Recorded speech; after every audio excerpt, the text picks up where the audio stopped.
I don't know what the hell that's all about. I don't care. But he'll be here. And we'll be covering it. I will be on the curb right outside dinner, showing you that the man we hope to be your former congressman for this district is willing to pay attention to an asshat like Roger Stone and not willing to pay attention to any of us. I was talking to a neighbor on my walk this morning, and she said something complimentary about rake ass, is what I'm going to start calling him now. Gus Biller rake ass.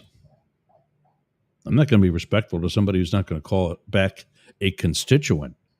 I get it. Don't call them back in the next 4 minutes. I get it. But sometime in the next 4 years, or more importantly, the past 4 years, you could have called me back.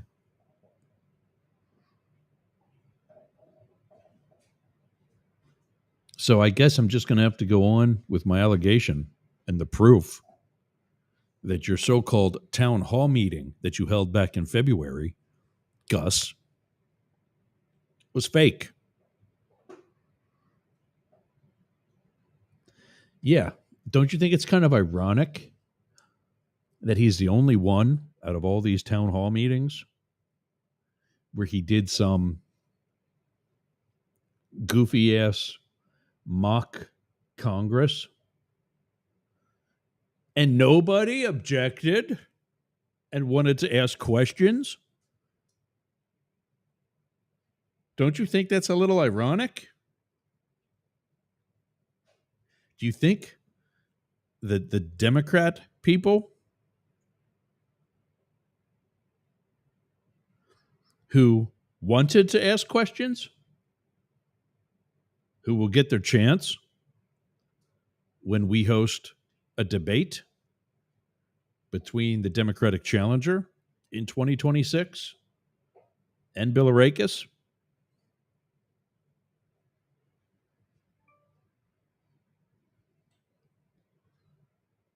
Maybe he'll finally show up for something. I'm not holding my breath. 11:08 on the East Coast. Don't forget to use World Time Buddy to figure it out for wherever you're at compared to where we start.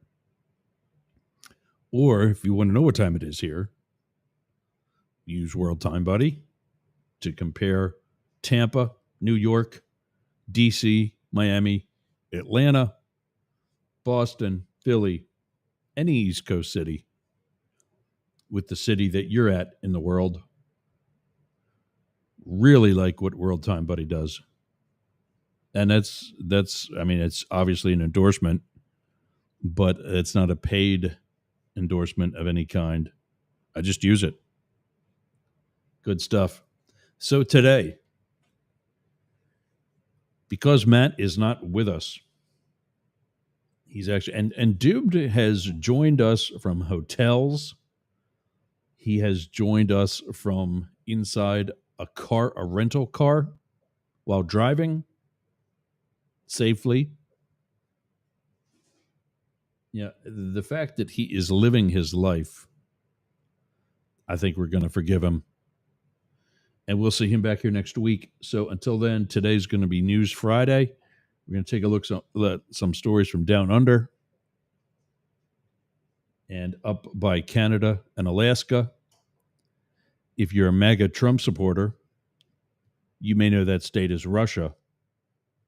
Because apparently, that's what your president knows it as. I'm going to look into that further just to make sure. But then we're also going to do, in Matt's absence, we're going to do an episode of Daily Crypto News. Give me a little bit of a break to plan for my afternoon and evening that I've got covering this dinner honoring Roger Stone. I don't know why anybody would want to honor Roger Stone, but then I don't know why anybody would want to be a MAGA moron either. And that's who's honoring him. So there's that. The Republican Party of Pasco County. We'll talk about Trump Putin and the meeting that's going on today. And we'll also talk about what's not there. Ukraine. We'll take a look at ICE and some other agencies. And something that pissed me off beyond belief yesterday, after yesterday's show, when I learned that there are now checkpoints throughout Washington, D.C. That's right. For all of you people that want to support Donald Trump and say that he's bringing law and order to an already safe nation, you better have your papers. You'd better have your papers, because if you don't make it through Checkpoint Donnie, God help you, because I won't. I've got two brothers that voted for this asshat. And I've got two cousins, a brother and a sister, who haven't talked to each other in more than 2 years because her husband is a fat, ignorant fuck and lets alcohol get in the way of family. Well, the Biden supporting cousin has made efforts to make things right. But his sister and her husband want to hear nothing of it, because they're MAGA and they know every fucking thing. Well, this is what's happening in your country, MAGA moron. Hopefully you got your papers, because if you don't, I'll be standing there with my camera laughing my ass off.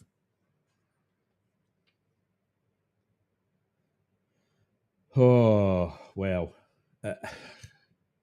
First of all, can you even believe this? I heard someone say, I think it might have been Governor Gavin Newsom from California, but maybe not, but somebody said that our country, our Constitution, was not built for this. It was not built for people like Donald Trump. Isn't that exactly what it was built to combat? No kings, to refer to the movement that's happening as we speak.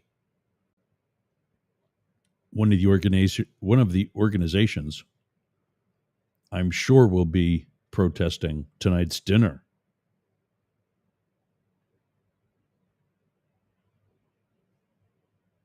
But isn't that exactly what the Constitution was formed for? I guess what it wasn't formed for were people like Mike Johnson. Oh, we're not live on Instagram yet. Hold still. There we go. People like Mike Johnson, who are supposed to step up and push back when necessary, even for people in your own party. A member of Congress who, by the way, has a district with a much higher crime rate than Washington, D.C. Have you noticed? Now we've got something to compare. We've got something to compare Trump's actions. Probably not the best time to have this with a trial going on challenging these very actions. Trump sent the military, first the National Guard, then active duty Marines, in probably the most disorganized clusterfuck of any presidential directive of a military in our history. Those were not photoshopped photos or videos. When you saw your military sleeping on a loading dock on top of each other because Trump's leaders, his best and brightest, as he always hires, failed to plan for the logistics of moving literally a small army into a few blocks, not even square blocks, but even just a few blocks of what is actually the largest county in the world. Now, T-Rump and all his bitches would have you believe that Los Angeles was burning to the ground and riots were everywhere and it wasn't safe to go out. Meanwhile, people that I rely on and trust who were on the ground, even in downtown Los Angeles, didn't know where the riots were. That's how small it actually was. The riots are downtown. One guy actually wrote back to me. He says, I'm downtown. I don't see anything.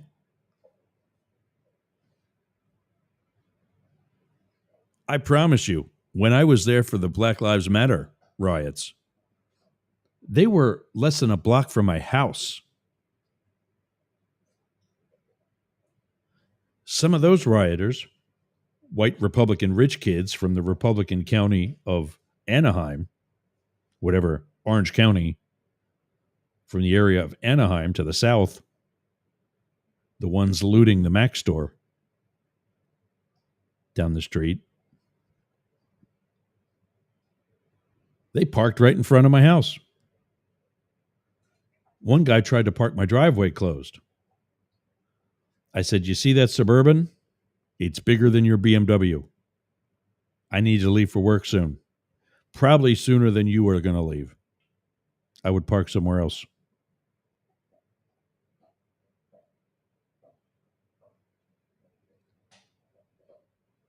So here we are sending the military to Los Angeles.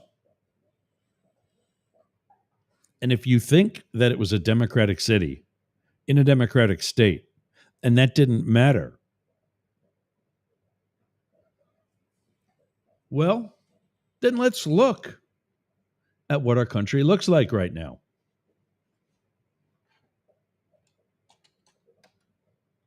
I actually have the source for this. It's not handy, but the guy who gave this to me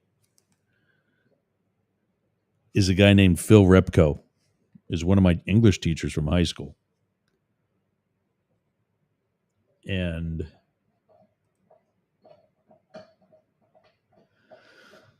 I got to try to find this now because I didn't bring this one up.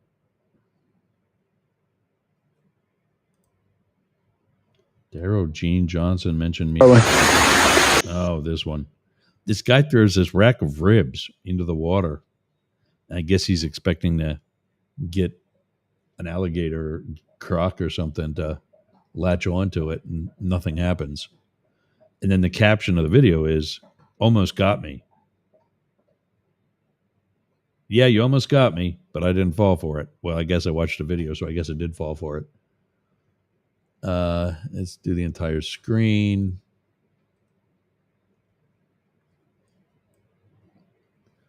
So I got to find my Facebook friend and former teacher, Phil.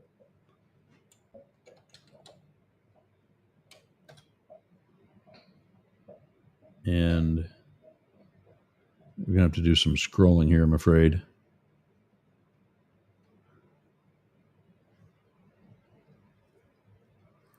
He's not pro opposite Trump.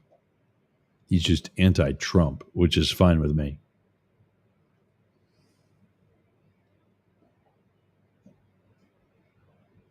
Here you go. I missed this one.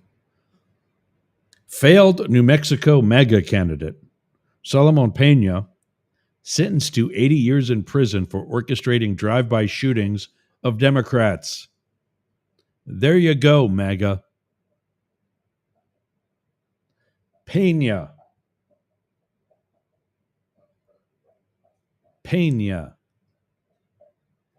Does that sound American to you?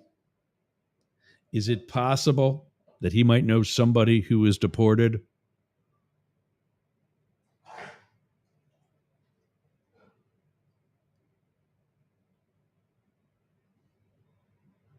Yeah, another economist question by. We'll talk about this one today, too. MAGA Wisconsin Election Commission Director Kimberly Zapata found guilty on all felony counts for falsifying military ballots. This was last year. She was actually sentenced to all of 1 year of probation and a $3,000 fine. That's what happens when you rig an election. And oh, by the way, she tried to do that in MAGA's favor, not against the MAGA morons.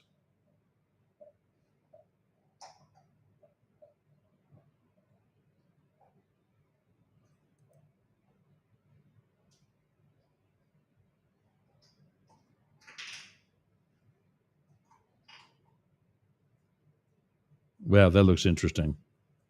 This is about Robert E. Lee and the Confederate flag. That looks interesting.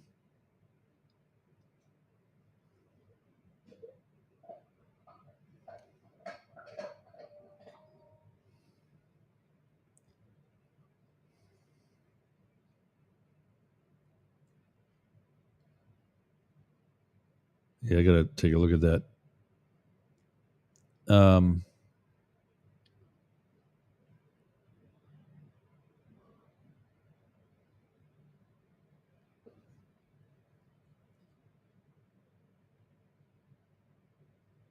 That looks interesting too. That's inflation.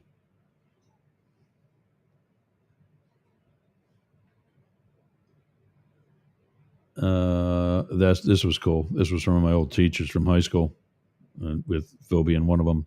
Clint Musser. I knew this guy, Von Druck, I think. I didn't have him. He was one of the industrial arts teachers. This guy goes to my parents' church. I don't know some of the other folks.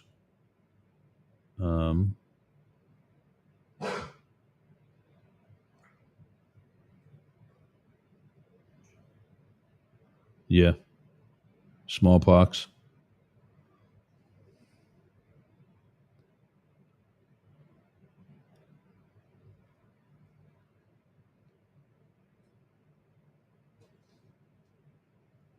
But where is the one? This guy is pretty bright. Robert Reich. Trump has halted or dropped enforcement actions against 160 corporations, including 42 consumer protection cases at the CFPB, Consumer Fraud and Protection Bureau, 20 foreign bribery cases at the DOJ, 6 employment discrimination cases at the Equal Employment Opportunity Commission, and 7 crypto cases at the Securities and Exchange Commission.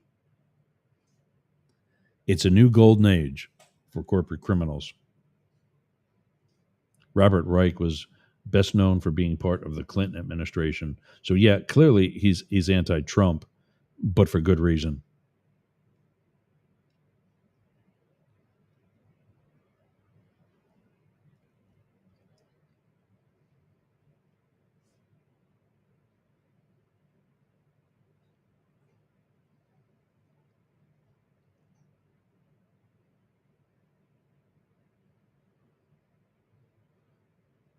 That's a diagram about debt and delinquency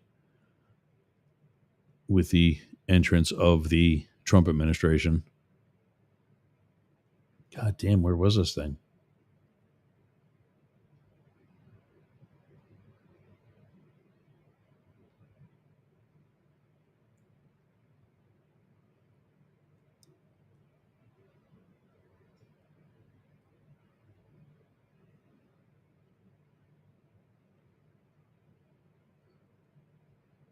That looks good. I guess I just got to find this one diagram that he had. I don't know how far back it was, though.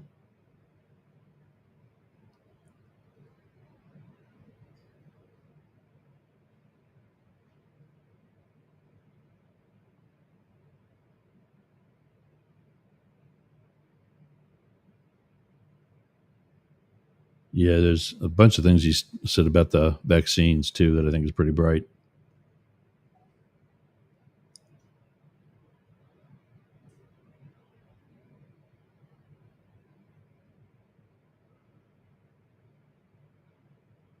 Oh, instead. War because the tanks got stuck in the mud. Some commander made a better. They would have been in Kiev in 4 hours, going down the highway. But a Russian general made a brilliant decision to go through the farmland instead. War because the tanks got stuck in the mud. Some commander made a better. They would have been. They would have been in how do Kiev we elect in this guy? 4 hours, going down the highway. But a Russian general made a brilliant decision. How fucking stupid are you that you think this guy is smart?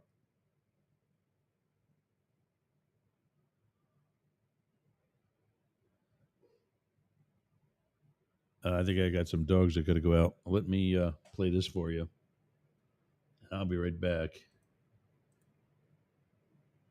To have a meeting set up between the two leaders.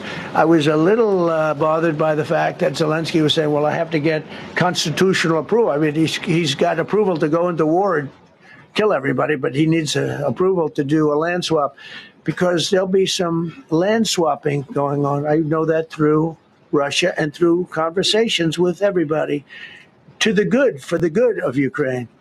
Good stuff, not bad stuff. Also, some bad stuff for both. So there's good and there's bad.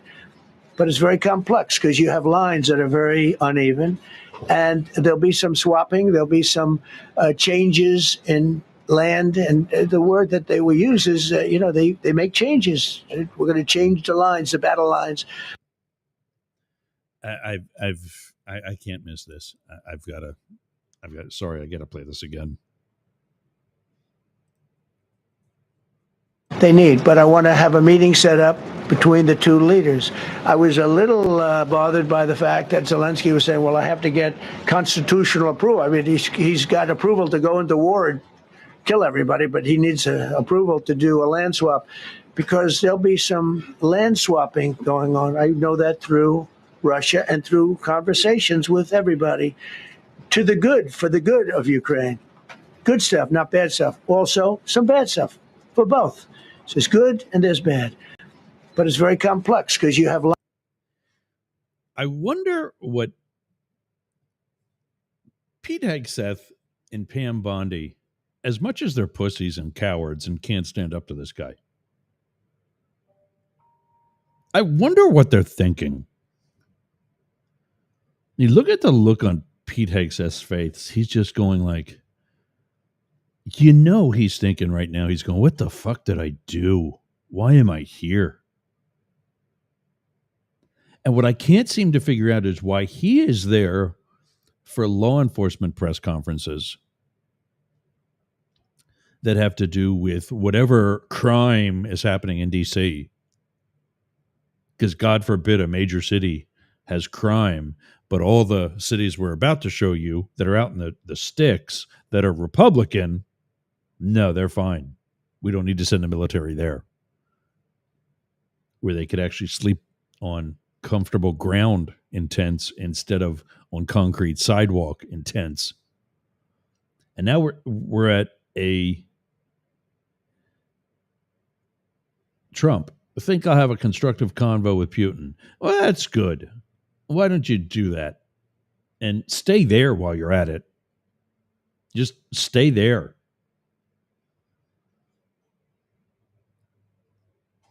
And then this is a military press conference, and the Attorney General has to be there for that. Why? We're not talking about law, like she would know what she's talking about anyway. And then when we are talking about law and she's at that, Hegseth is there too. Why? Oh, that's right. We got to bring the military in. Because why not? Do they goose step for you too, Donald? Because that's what's next. Oh. So I got to find this. I'm not going to just keep scrolling through this guy's page. Yeah, that's called a tariff. I know Phil knows this, but our own Secretary of the Treasury, who should be, I don't know, maybe a financial expert, says all this money is coming in from tariffs. Yes, from the American people, you ass. That's who's paying the tariffs. When you buy something that's from another country, the person that ultimately pays that is the American person buying the product. It's not that hard. I mean, I guess it is if, we're talking about common sense and that which is a part of the MAGA movement, which is zero.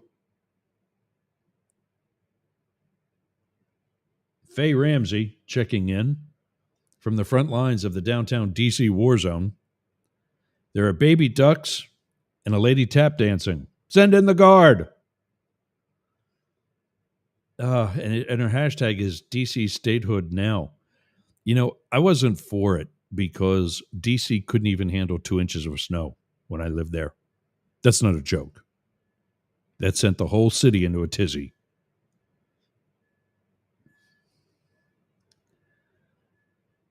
And yeah, I don't know that this is making me that much more for it or against statehood, because he sent the guard into the state of California illegally.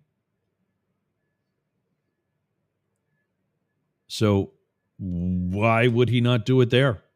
I don't know what statehood is going to do to help alleviate the situation. Now the U.S. Director of National Intelligence, Tulsi Gabbard, failed to follow basic cybersecurity practices on several of her personal accounts. Leaked records reviewed by Wired reveal. The Director of National Intelligence, the head spy of our entire country, had her personal accounts hacked by a gossip column. There you go, Donald.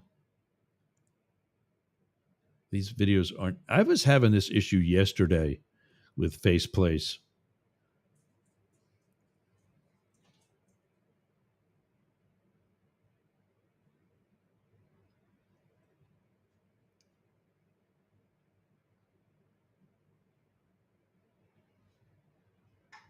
Yeah, this is a popular meme. Pam Bondi, the fake director of the FBI and the fake attorney general or U.S. attorney for D.C.,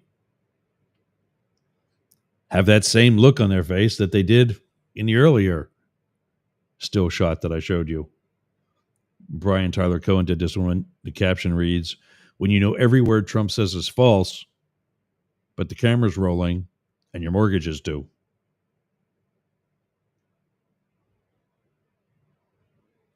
Yeah, this is another one. We hit $37 trillion earlier this week. He put $1 trillion on the debt in less than 6 months. In Trump 1.0, He did $8 trillion in 4 years, which calculates to $1 trillion every 6 months. So this president, if we add another 7 more trillion to keep his pace, that would be $44 trillion, of which he put 16. He would have done a third of the national debt with one president. Tell me again how this guy is your candidate for smart business and economics. Hey, mates. You back from outside? Is it hot out there? I can't find I love Jon Stewart. It's sad when some of your best sources of news comes from comedy.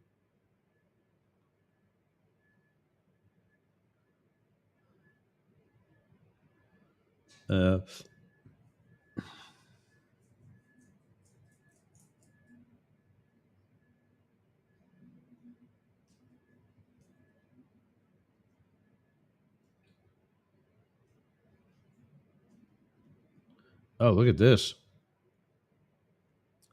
I got to get a screen grab of this one. I'm trying to find candidates that I can reach out to and get on here and help them out. I mean, there's a degree to which I want to try to be impartial, but I'm not supporting a mega candidate. No, not going to happen. Sean for Congress. Can you hit repost? Marjorie Taylor Greene doesn't want you to know the name of her opponent, but will try every desperate attempt to save her seat. My name is Sean Harris. I'm a Democrat, husband, father, retired brigadier general, farmer, and I'm running against MTG. Can you share and follow me? I will reach out to you. Try to get you on here.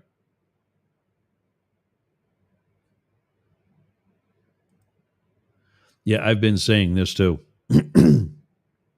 I remember the last time there was massive crime in D.C. and not a single member of National Guard was deployed. I love listening to some of these asshats say that it was Nancy Pelosi's fault. To which I ask them, just flat out, have you ever read the Constitution of the United States? Yes or no? Yes or no? It's real easy. Yes or no? And after they finish stumbling,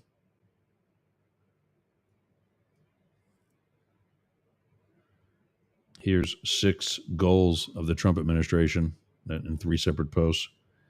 How far back is this? He's only till the 13th. God, how much do you post?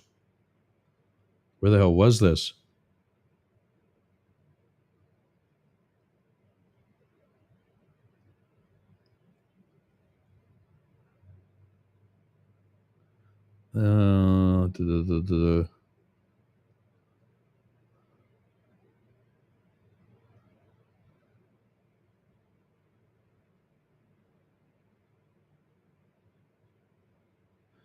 Get this. 8 million registered Democrats, 6.5 million registered Republicans. We are not a red state. We are a rigged state. How are these guys getting voted in with a 1.5 million difference? Here it is. Oh, my God. Here we go. Look at this.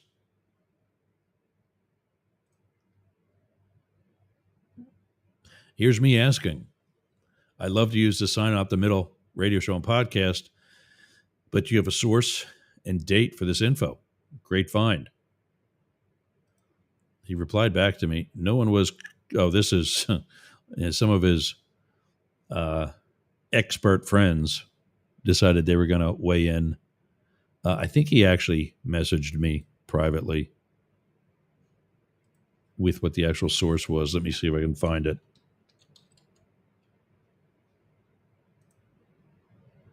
Yeah, here we go.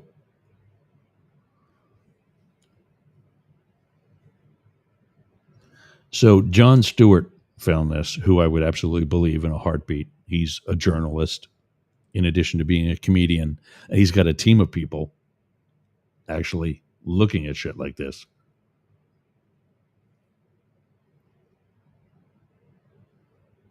The list of the top 25 violent cities and towns in America does not include Washington, D.C., but it does include 6 places in Alabama, 2 places in Florida, that's 8, 2 places in Louisiana, Mike Johnson, that's 10, and 2 places in Arkansas.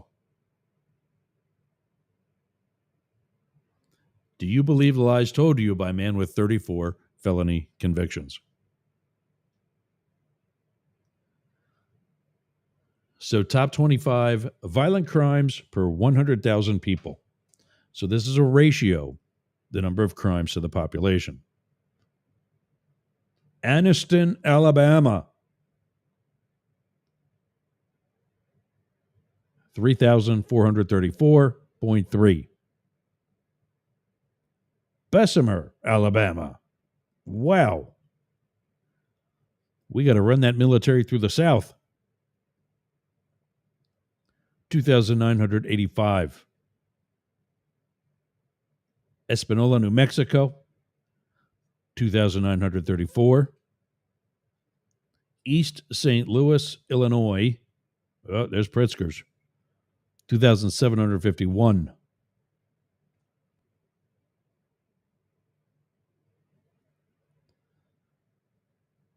Belmead, Texas, 2,304. Florida City, Florida, 2,275. Monroe, Louisiana. McKeesport, Pennsylvania. Woo! I think McKeesport, is that near Wilkes-Barre? Or is that on the way to State College? St. Louis, Missouri. Detroit, Michigan. Baltimore, Maryland. Memphis, Tennessee. Camden, New Jersey. Opelika, Florida. I don't even know where the hell that is. Flint, Michigan. Fairfield, Alabama. Alabama, there it again. 6 places in Alabama. There's at least 3 of them. Pritchard, Alabama. Fairfield.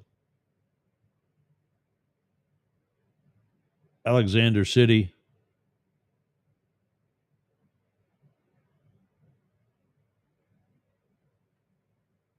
I'm missing the 6th one. Alexander City, Pritchard, Fairfield,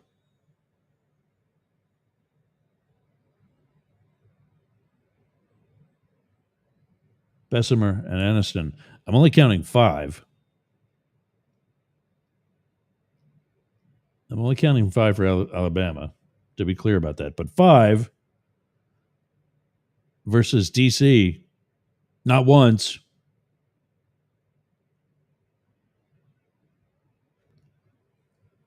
Oh.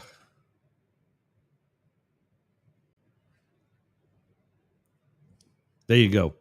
So I was telling you earlier about the court case that's happening right now. The actual trial began, I think, this or late last week regarding the legality, or actually the illegality, of taking the National Guard away from the control of a governor against the governor's wishes, all of which is blatantly illegal right there, and using it to restore law and order to all of a city block of the largest county in the world. And I say world because actually the United States is not the only country that uses a county form of government beyond lower than the state.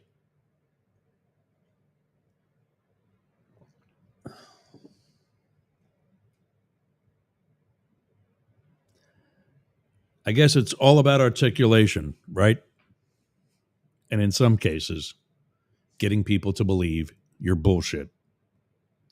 That's what you're doing, Trump supporters.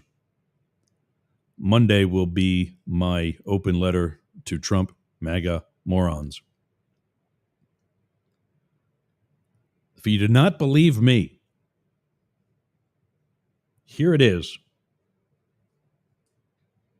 And maybe we can reach out to The Daily Show and find out exactly what their source was for this. Or maybe the list actually has it. I don't know. No.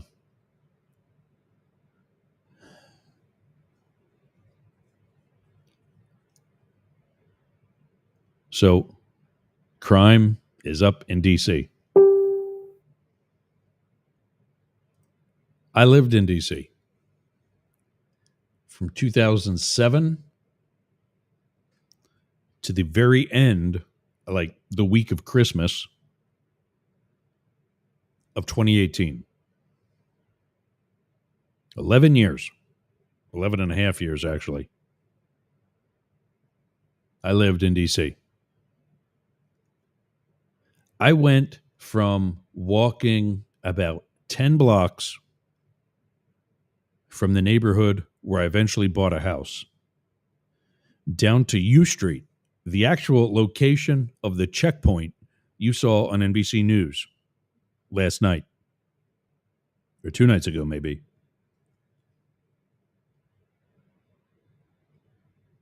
Before I could finally get a taxi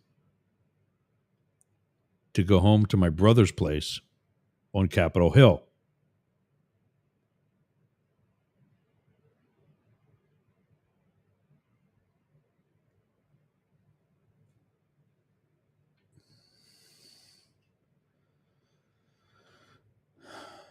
That neighborhood had $1 million townhouses, to include my own, just last year. The area I'm talking about is Columbia Heights, and me right next door to the east in Parkview, overlooking Soldiers Park, not far from Lincoln's Cottage, North Capitol Street, the Washington Hospital Center, Howard University, that whole area. Probably now 2 of the safest neighborhoods in D.C. I couldn't even get a cab 11 years ago. Same thing with DuPont Circle. Multi-million-dollar townhouses on DuPont Circle. And actually, not DuPont Circle. What's the other one? It's to the east. 14th and 13th Street. Let me pull it up. Go to my handy-dandy map on Mastiff.media, where we're tracking Checkpoint Donnie. I did this little thing yesterday. That's really not going to help because it's kind of a shitty map. It's all I could get for right now. But Logan Circle. Houses on Logan Circle couldn't be given away when I moved there in 2007. In fact, realtors, and this is also very illegal, because Logan Circle and Columbia Heights were each associated with high crime areas. Realtors didn't call the neighborhood Logan Circle. They called it DuPont East, because DuPont Circle, located on 18th Street, 4 blocks to the west, well, from Logan, 5 blocks to the west, was the place to live. The gays already took that one over, did the whole regentrification thing, and now it's the gayborhood.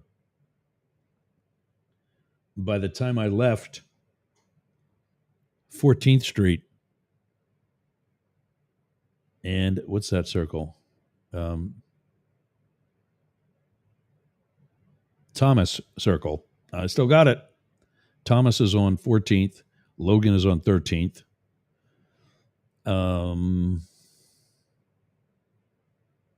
Forget which one's on 16th. I know 14th because there's Thomas Circle Gym in one of the alleyways by the Green Lantern dive bar.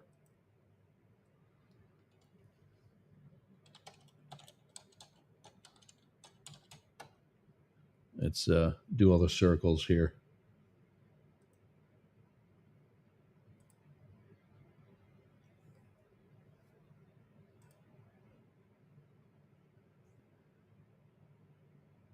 Oh, these things suck. How are you supposed to look at that? That's up there in Fort Totten. I was Parkview. That's where I lived, right there. This long one is Georgia Avenue. I was a block east, overlooking. That's the dam. So I'm up in here. This was New Hampshire.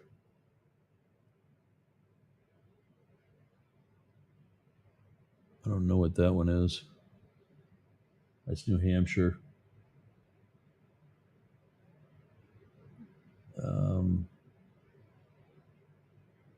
I can't read that one.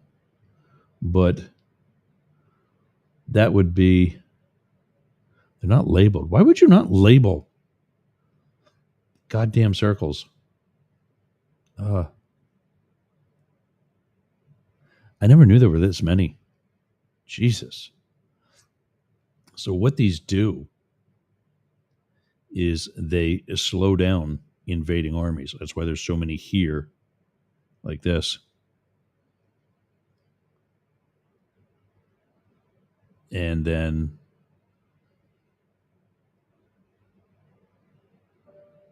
the White House and straight down the Capitol. The Capitol's down here. This forms a cross. I don't know if you ever knew that either, but the White House is the left hand of Jesus. The Washington Monument is the heart. The Jefferson Memorial is the right hand. The Capitol is the feet. And the Lincoln Memorial is the head. There you go. And if you can triangulate the Jefferson with the Washington, that's what the terrorists didn't know as far as how to find the White House. And that's why they had to settle for the Pentagon, which is over here.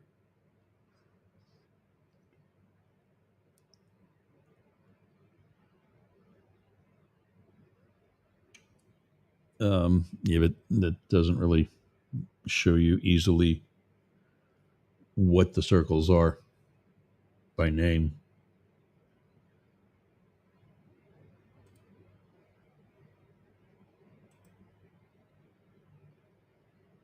See if this one does it.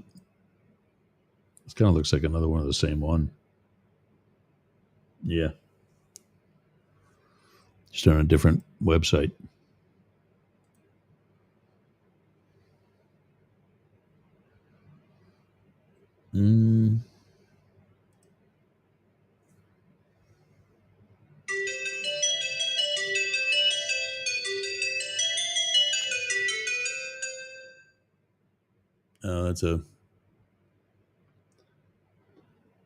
That's a sales call. They've called during the show before.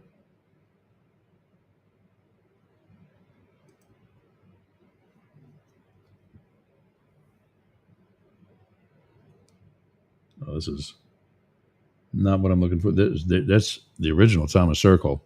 Well, oh, damn.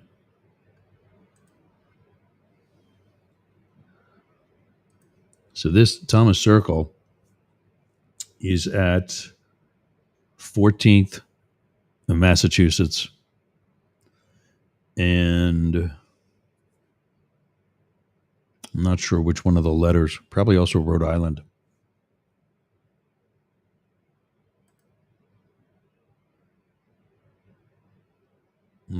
Yep. So that's 14th right there. That's Massachusetts. This one is probably, I want to say Rhode Island, but I'm not sure. That church is still there. Both of them, actually. That one over there on the right, too. See, part of it goes underneath.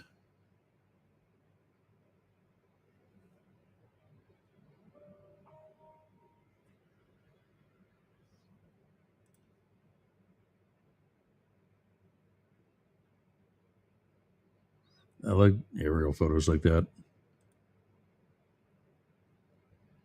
That's back in the day before there was the overpass.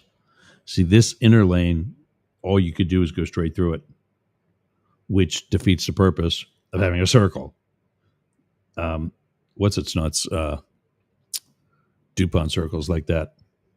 Mass Avenue and DuPont Circle, the inner lane, you can't get out of the circle because that's not what you're trying to do. You're trying to get through it.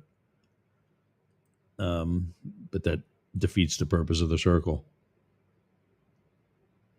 See here, it's now underneath it. But I don't think this inner lane exists anymore, Thomas. And yeah, of course, I'll put this in the show notes so you can trade. Let's get to some of the news that we talked about.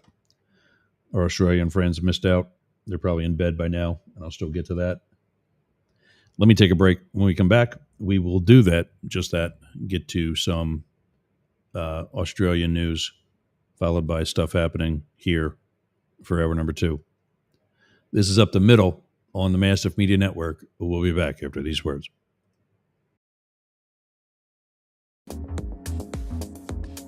What are you doing later? I'll tell you what I'm doing. I'm going to the gym, but not just any gym, Momentum Fitness and Wellness. Walk right up to the door. There's a QR code on the door. You can sign up right there. You've got no excuse. But not only that, their equipment is amazing. It's kept up well. It's expanded. There's stretching area. There's CrossFit. There's hardcore training. A dedicated area for stretching, dunk tanks, sauna, everything you need to get that Hernando beach body or keep your Clearwater beach body. You can train with your shirt off, you can scream, you can yell, and you won't be intimidated either. Go to Momentum Fitness and Wellness on US 19 in Bayonet Point, Jasmine Estates. Build the momentum at Momentum Fitness and Wellness.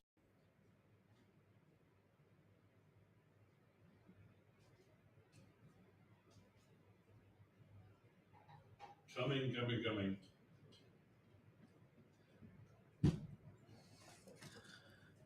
I had to shut a door. Pups are done from dicking around outside. All right.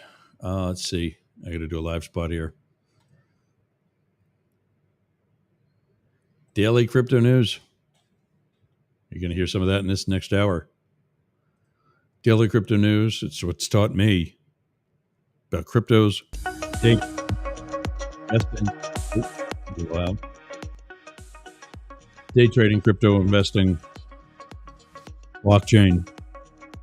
Daily crypto news 5 times a week by going to dailycryptonews.net or wherever you get your podcasts, or right here on the Mastiff Media Network. Our very own Matt Deemer and his team, much larger team than what I got. I mean, I got a good one and all, but I don't have the Daily Crypto News team. Daily Crypto News at dailycryptonews.net. Like I said, we'll hear from that later on this hour.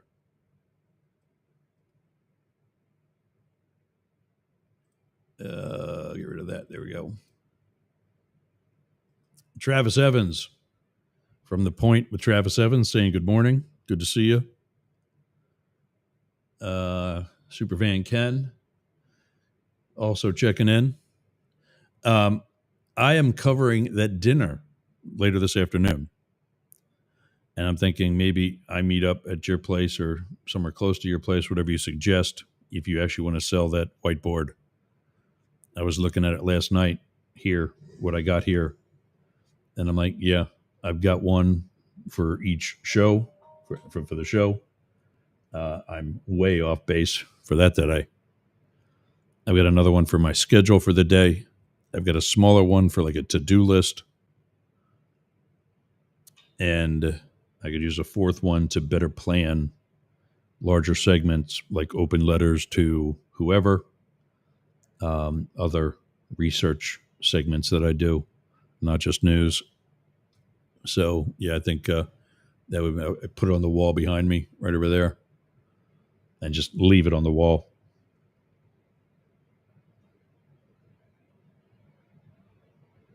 All right. Heading to North Carolina back on Tuesday. All right. We'll worry about it sometime next week. Australia. What was the one I liked that of? Oh, this is crazy.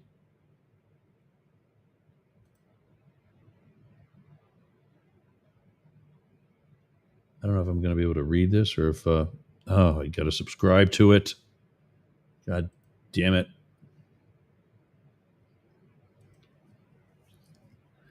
Well, one of the things happening in Australia, I'll at least give you a headline and some of the. Why am I getting alarms starting all over my desktop now? According to the Australian newspaper, Australia, find it at theaustralian.com.au. These kids told us they want to stop scrolling, but they don't know how. The smartphone generation has woken up to the damage being wrought on their young minds by phone addiction and social media. They want our help. It's time to listen. It says a picture of 6 kids not knowing what else to do or who to do it with. And unfortunately, it requires me, there's no free articles. It goes right to having $1 per week.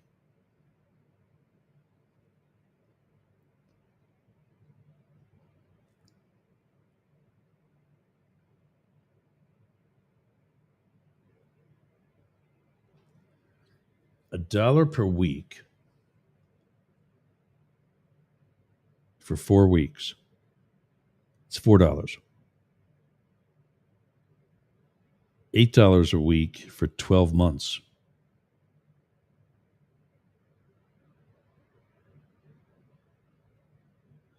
Why do I get something more?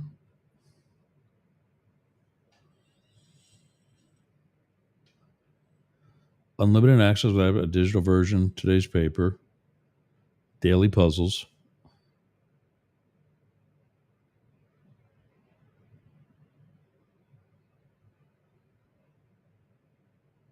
Why would I want an actual? I've seen this before. Why would I pay $1 a week, or why would I pay $8 a week when I can pay $1 a week? That makes no sense. Well, not going to matter because this would have been great to read. Chinese Ministry of State Security has accused Australia of groundless claims of spying. In the rare rebuke that also said China had cracked espionage cases instigated by Australian intelligence agencies. So we're spying on each other and deny. That's the usual thing in the intelligence community. I don't know what you're talking about. I don't know that guy. Oh, so that's not him also in the picture here in this other country working for you?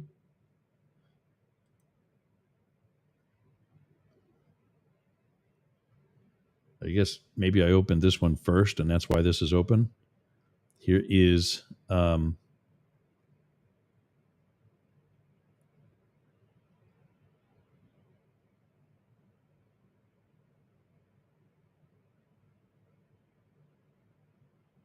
that looked good. Murder mystery. So I guess there maybe is one free article, because I guess I perhaps open this one first. Is a 4-day work week in our future? And remember, this is for Australia. Let's see if we can play this before I lose anything else.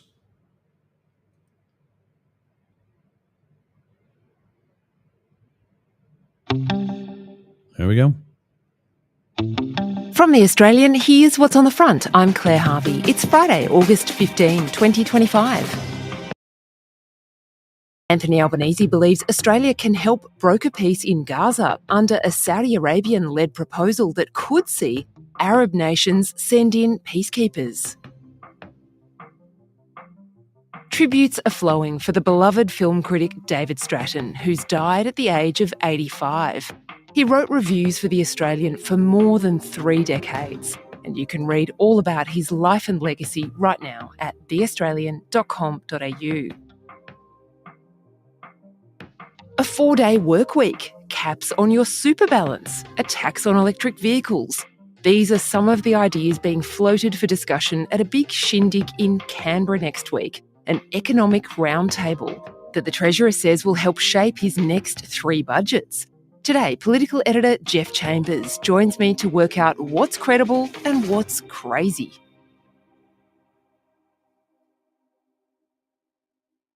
Jeff Chambers is The Australian's political editor, and like most people with big jobs, I think Jeff works about 7 days a week. Would that be right, Jeff? I try not to, but I think for most Australians, they're not sitting there watching the clock. They're trying to do the best at their job, and there's no real right to disconnect, as some of the unions like to suggest that there is. Well, the latest idea from the union movement is a 4-day working week, but the twist is you'd be paid for 5 days. Jeff, why are they talking about this now? Look, the ACTU has predictably rolled out a shopping list of completely unworkable ideas, and they quite often know that they are so radical that they will never actually get up. And at the top of that list is this idea of a 4-day working week, but you get paid full time for the full 5 days. So it's like, let's all work less and take more holidays, which is another one of their proposals that they've floated to increase productivity. Not quite sure how that works. And this type of spooky music, radicalism from the ACTU really puts the fright into the private sector, business, industry leaders who attend these forums. So the unions have already won the right to disconnect, which was a very symbolic thing that Labor did for them. But if you're a small business owner, you never really can disconnect, just to keep food on the table and pay the bills.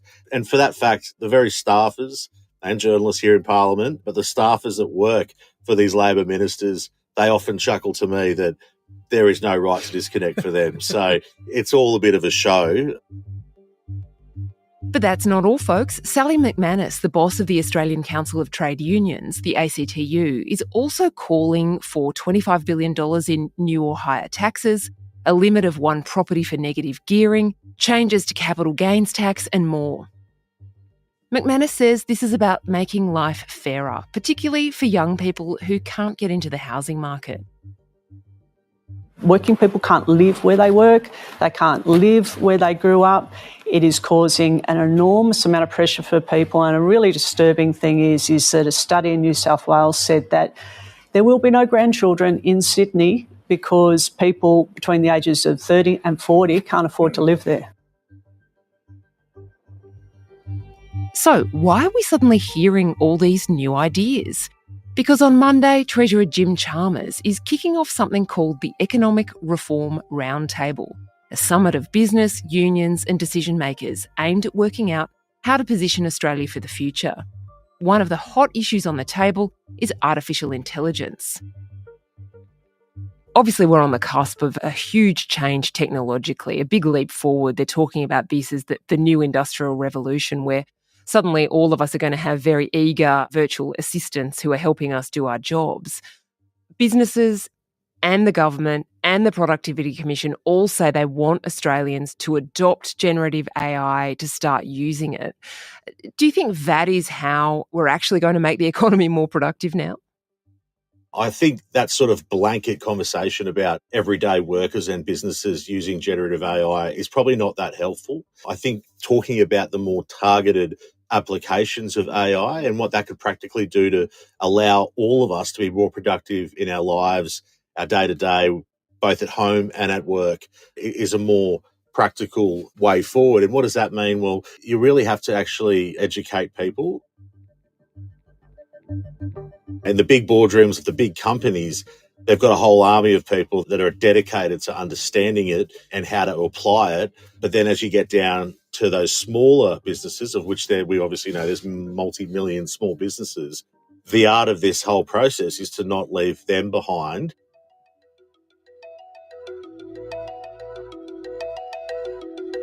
Here's another part of the puzzle. The companies creating great AI tools include Google and Meta, whom the government is presently warring with over social media bans for kids. So how to police them without leaving Australia behind on the AI revolution? These companies are based in America predominantly, but they're in Europe, they're in China.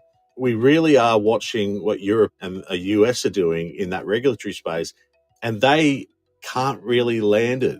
We really need some of our big allies and friends in the West to put some systems in place that we can follow. But then we also, as little old Australia here, the island nation, with a much smaller population and smaller economy, we can't be left behind in the AI revolution. So it's a really challenging space. And what makes it even more challenging is the speed of those technological advances.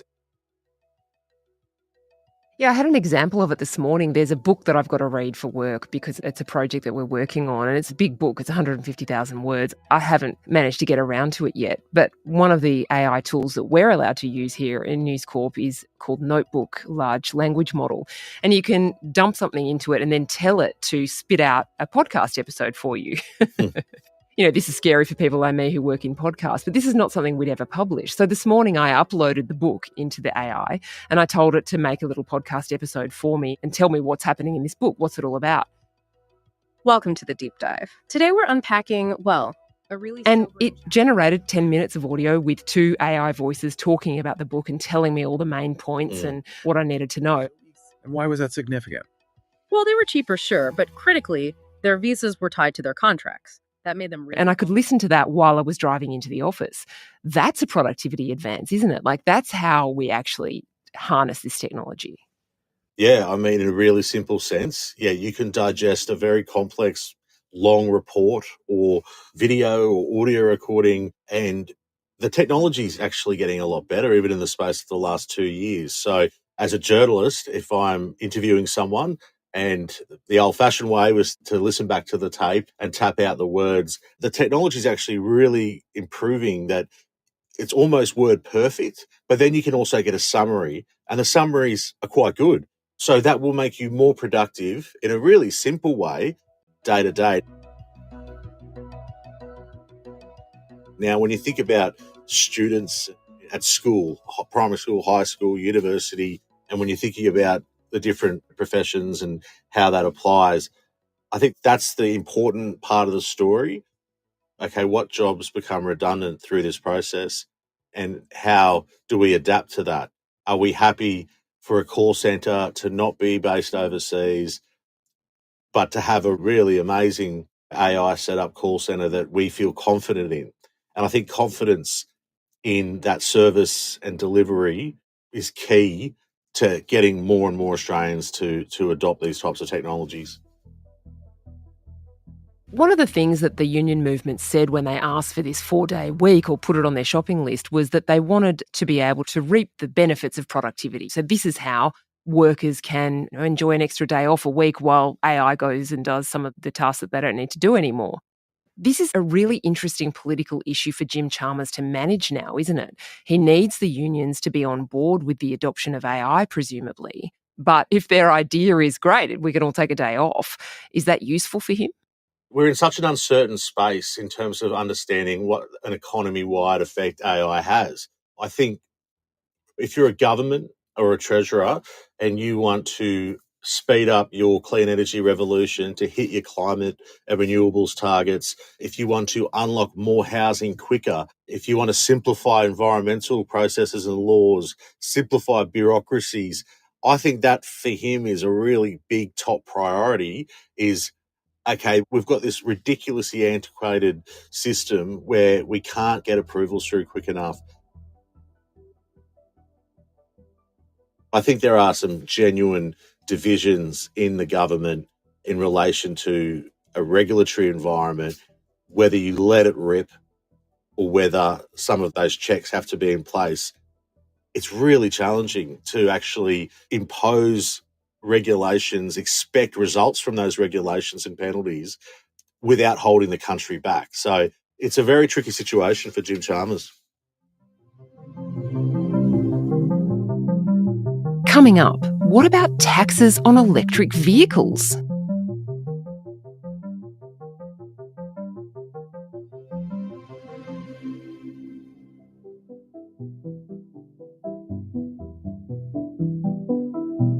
Back when this idea was launched, Anthony Albanese called it a productivity roundtable. Then Jim Chalmers changed it to the much more lofty-sounding economic reform roundtable. And that's what's prompted this flurry of ideas from the unions, the Productivity Commission, businesses.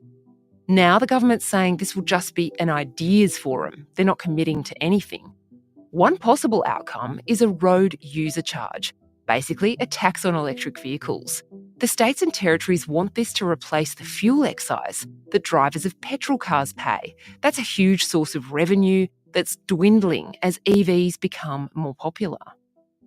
Particularly if you're in the outer suburbs or in regional Australia, we need roads and transport networks that are super efficient so that people aren't sitting in gridlock and can get to work, get home, see their families, all the rest of it. But without a sustainable system, we won't be able to have that money to do that. So there is a lot of momentum now, and Jim Chalmers and Anthony Albanese have more or less said it's happening. And I think in the first instance, they might start trialling it on, say, EV trucks, just to try and get the technology right before a broader rollout. Isn't there a risk, though, Jeff, that this knocks off kilter one of the government's other goals, which is to increase the uptake of EVs, basically make the planet less polluted? Yeah, so the EV Council and advocates for EVs say that any contemplation of a road user charge shouldn't occur until 30% of new car sales are EVs. The flip side is that there are now settings in place that are incentivising automatically that push towards EVs. Exemptions on fringe benefit tax, exemptions on vehicle stamp duty, free rego. There is another model you could do as well, which would be have fuel excise still in place and have a road user charge system. And if they design it in a way where the road user charge system is less ultimately across the year than a fuel car, again, that's another incentive for people to buy EVs or hybrids. Jeff Chambers is the Australian's political editor. We'll be all over this roundtable and all the ideas it throws up. You can follow it live and read all our analysis at theaustralian.com.au.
Dope.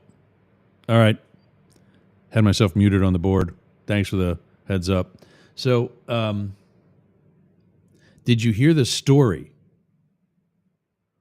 Did you hear the 13 minutes of a news story? God, I hope you heard that. Did you hear the news story, though?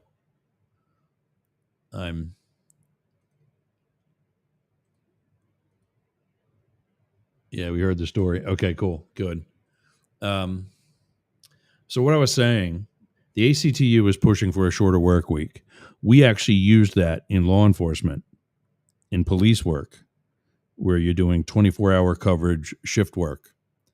We would work 12-hour shifts, 4 days on, then 3 days on. So week number 1 had 4 days of 12 hours, giving you 48 hours of work. In a 2-week pay period, the second week had 3 days working 12 hours, giving you 36 hours of work for a total of 88 hours in the work week. So instead of getting 4 hours of overtime, you would get 4 hours of compensation time or comp time.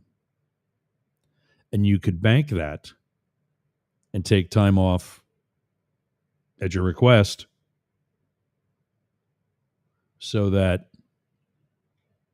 you didn't have to use vacation time to be away. That's where guys like me came in, because I was a part-timer. So I was actually working all over the place, primarily doing either power shifts, being an extra body on the street, or filling in for guys that were using comp time. The full-time guys that were using comp time. That was actually part of Clinton's crime bill.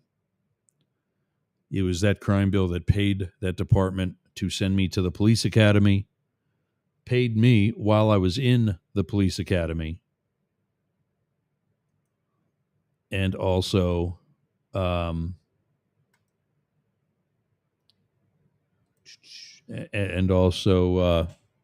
paid for other supplies and such for small departments like where I was at in Pennsylvania. Now, I don't know what this ACTU is suggesting as far as the number of hours per day. I kind of got the impression that there's still an 8-hour day. That sounds a little egregious. All right, also in Australia, a record find of meth, cocaine, heroin in wastewater analysis. I guess they're pooping out their drugs.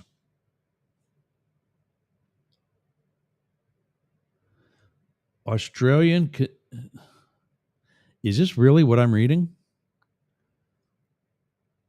Australia finds record meth, cocaine, heroin use in wastewater analysis.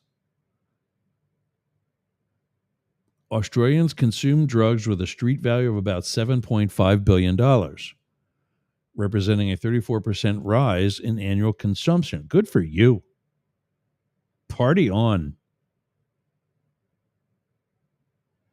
In the photo, Australian federal police guard $525 million worth of crystal methamphetamine and heroin after smashing a Hong Kong-based international drug syndicate in Sydney, July 31st, 2012.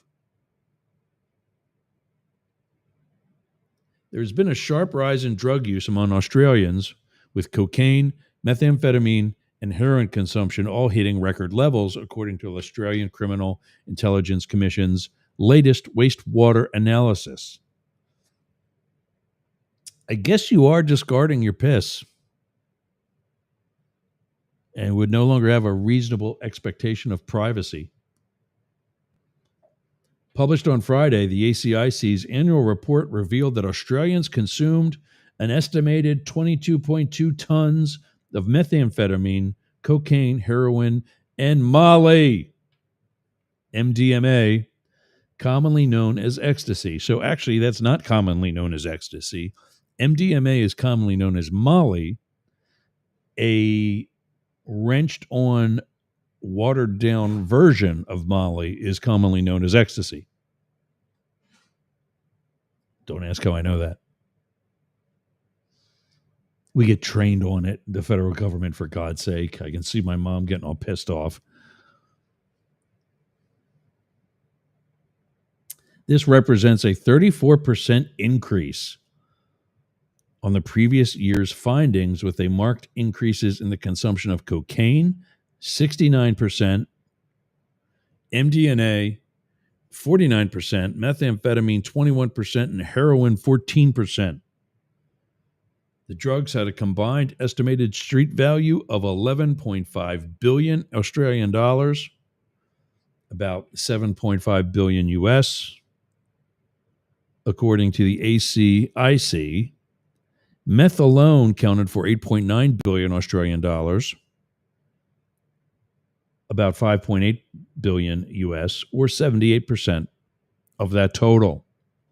Wastewater analysis, the process of testing sewage water for contaminants, is a widely used tool to measure drug use within national populations.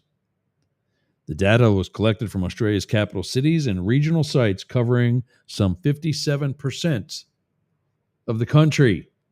How would you like that job? To analyze those results knowing you've got nothing to do with it.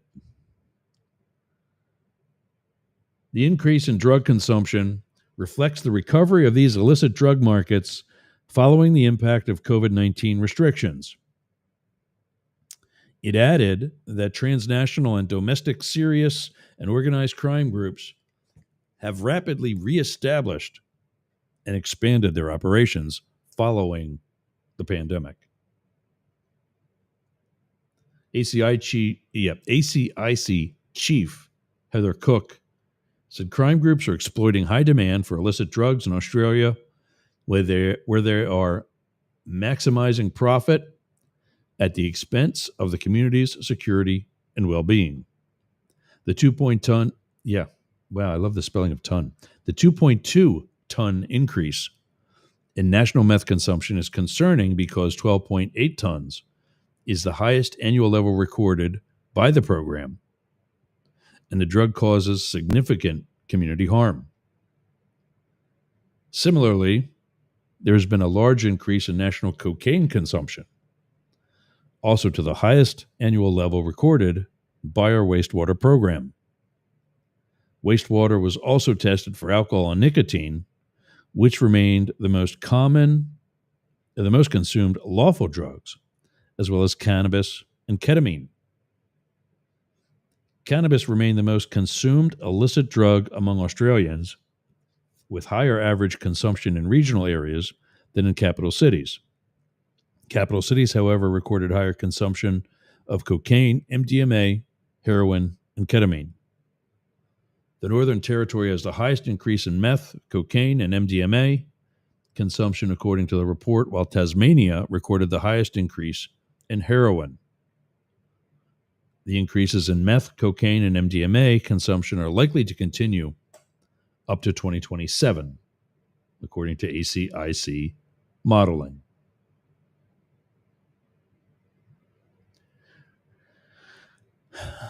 They're scooping your poop.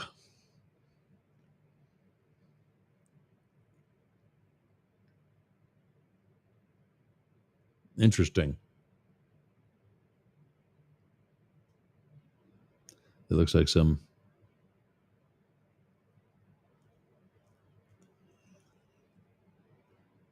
I never knew meth to look like that. I just always seized a more crystal, less tablet. It looks like more different types of ecstasy or Molly. In the hills on the border with Myanmar, an army patrol in Thailand emerges from the mist. In this visibility, they can barely see 10 meters ahead. But this is one of the busiest smuggling routes on the border. In recent months, they've seized several million methamphetamine pills and shot dead 6 smugglers from Myanmar. And their commander knows why they're so busy. I think it's the politics and the conflict between the people in charge and the ethnic groups. In the provincial capital, Chiang Rai, the authorities are showing off their latest bust, seized the night before. More than 6.5 million methamphetamine pills. In the last 6 months, the amount of crystal meth and meth pills seized has exploded. The producers, often linked to ethnic armed groups inside Myanmar, appear to be raising funds. These groups need money at the moment. Money that they can generate through this trade can buy them arms, can buy them other supplies which they may or may not need to support themselves, their populations, or whatnot. Sam is a drug smuggler and a police informant who wants his identity hidden.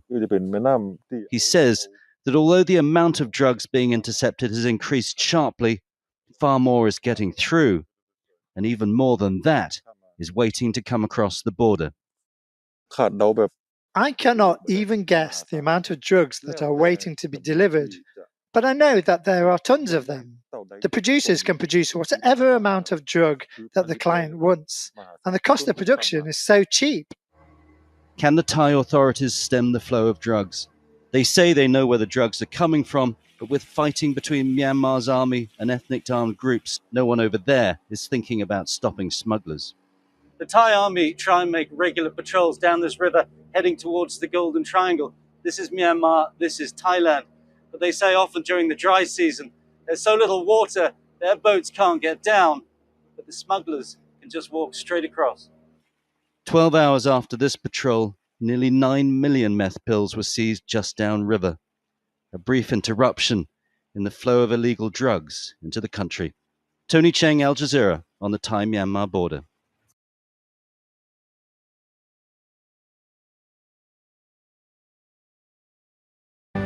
Israeli forces are intensifying their bombardment of Gaza, demolishing densely populated residential areas. Attacks on Friday have killed at least 21 Palestinians. Explosions have been heard in the north of the Strip, in the Zaytun neighbourhood of Gaza City. Hundreds of homes have been destroyed there in recent weeks as Israel escalates its military offensive. Israeli forces have also bombed residential areas in southern Gaza, targeting houses near Khan Yunis. The military is attacking the south, even as it tries to force Gaza's entire population there. And yet again, starving Palestinians have been targeted while they try to get something to eat from a site run by the notorious Gaza Humanitarian Foundation. At least one woman was killed and several other people were wounded. The GHF is backed by the US and Israel, and the UN has described its food distribution sites as death traps.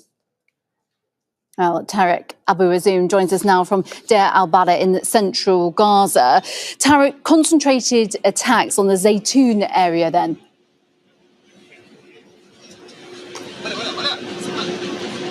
Yeah, that's right. We are still getting, in fact, Louisa, distressing reports coming from Gaza City suggest that the Israeli military is still actively demolishing residential homes, and their current operation has no sign of slowing so far. Israel has been employing heavy artillery, drones, fighter jets, and have used also extensively over the course of the past few days booby-trap rockets to cause collateral destruction for the civilian infrastructure, as human rights experts suggest that what is taking place in the eastern neighborhoods of Gaza City is a full dismantling of civilian infrastructure and life in a way that is creating some sort of deterrent environment that will ensure people will never be allowed back to these areas. It could be understood as a sign that Israel believes that it has got the winds on its sails, and that's why they are still pushing with implementing their original scheme to control significant portions of Gaza City. We also, Riza, have got reports from Gaza Civil Defense suggest that there are still dozens of families trapped in Zaytun and in a Sabra neighborhood without being safely evacuated by civil defense members who are banned from reaching these areas, and some of them are taking personal risk to approach these designated red zones in order to respond to emergency calls. It has been a very difficult reality to comprehend taking place in eastern Gaza City, as Israel is practically operating in Gaza City, in particular in 4 out of 13 residential neighborhoods of the entire city, as people on the ground there are reporting on relentless bombardment that continue day and night, shaking the entire ground, leaving everyone with a shattered sense of safety, asking about what might come next if Israel will continue escalating its ground and aerial attacks, and that already battered part of this trip, Louise. Okay, Tariq, very difficult circumstances there, as always, and also more people being killed as they're trying to get something to eat from the GHF sites, which are run, of course, by Israel and the US. Disturbingly, yes, we are still getting very devastating reports about repeated and deadly attacks on people who are trying to seek aid near the GHF-run aid centres. What we are seeing near these controversial aid centres is not just a collapse or breakdown of humanitarian delivery, it's the absence of full protection for people who are meant to be safe inside humanitarian spaces that have been designed to deliver life-saving supplies. But these aid centres have become killing grounds. The Doctors Without Borders warns that Gaza's aid sites have become laboratories of cruelty, with civilians caught in layers of violence and bureaucratic barriers. It has been very heartbreaking to keep hearing testimonies from people on the ground about how the Israeli military indiscriminately targeting aid seekers near the Gaza Humanitarian Foundation. For example, we said just this morning Israel killed 3 Palestinians, including 2 children, near the Netzarim corridor while trying to get the hand on food supplies. And all of this comes in time that the UN agencies and over 24 countries are calling for unrestricted access for aid deliveries and full protection for relief agencies to operate in Gaza to alleviate the catastrophic proportions of the hunger crisis on the ground. Okay, Tariq Abu Azum and Deir Al-Bala, thank you.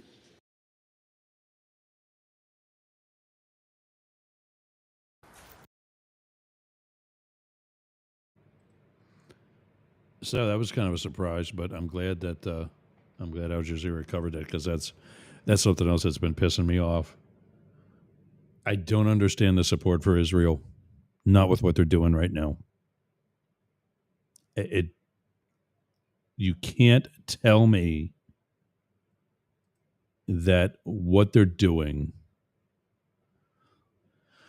is something to be okay with.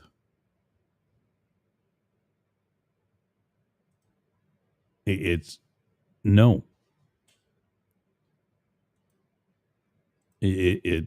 No. The end. No.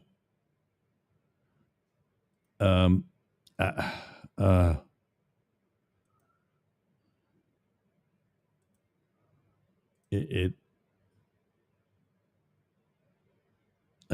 can't. I'm sorry. I'm multitasking, but I get what happened on October 7th, whatever number of years ago, coming on what now, 3 years ago,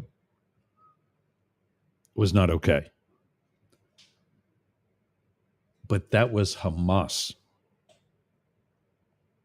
That was not the people of Palestine. So how you can offer food as a humanitarian gesture and then shoot people with your military coming to beg for that food and call yourself legitimate, you must be a Trump supporter. Oh, wait, it's Netanyahu. So actually, they are Trump supporters.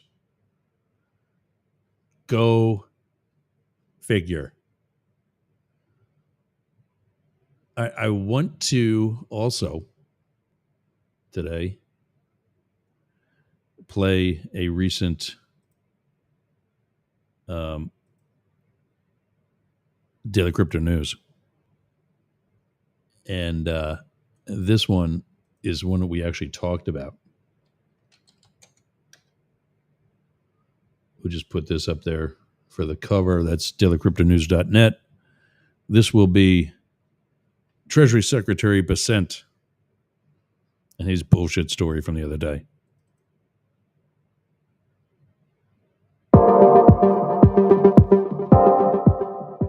Good morning, everybody. It's your Daily Crypto News. My name is Matt, and it is Wednesday, August 13th, 2025.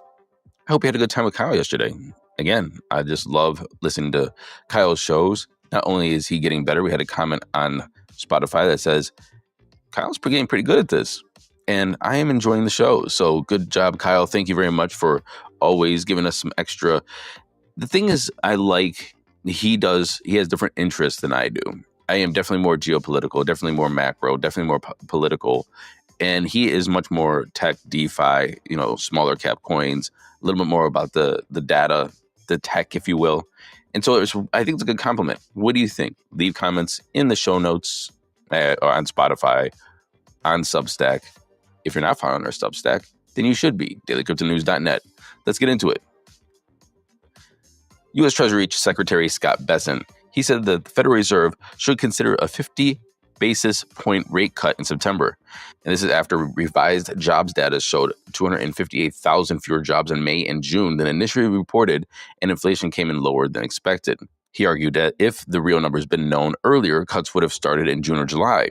Lower rates typically push investors toward higher yield risk assets, which could benefit crypto markets. July inflation rose to 2.7% year over year, which this article said slightly above forecasts, but I heard that it was 10 bips below. They were predicting it was going to be 2.8% year over year, but whatever. It's in the ballpark. But crypto prices continue to rise, including Ethereum, which climbed to multi-year highs. While a 25 bip cut is widely expected next month, another round of job inflation data could influence or will influence whether larger cuts could happen either in September or in October. Analysts note that a half-point cut would likely signal a strong risk-on environment, and then we'll have to look at what the traders are doing and what they're looking and how the market's going to be priced in. And I'm actually really curious, are we pricing in a 25 or 50 bit rate cut right now in the markets? Historically, Q3 is pretty modest in returns, so we're going to have to see how this actually plays out. Will we actually have a strong Q3 because of a rate cut? Now, if you are not following dailycryptonews.net, then you missed out on my rant. I was just driving the other day, had about 30 minutes to kill, so I hopped on Substack live and gave some thoughts about the market.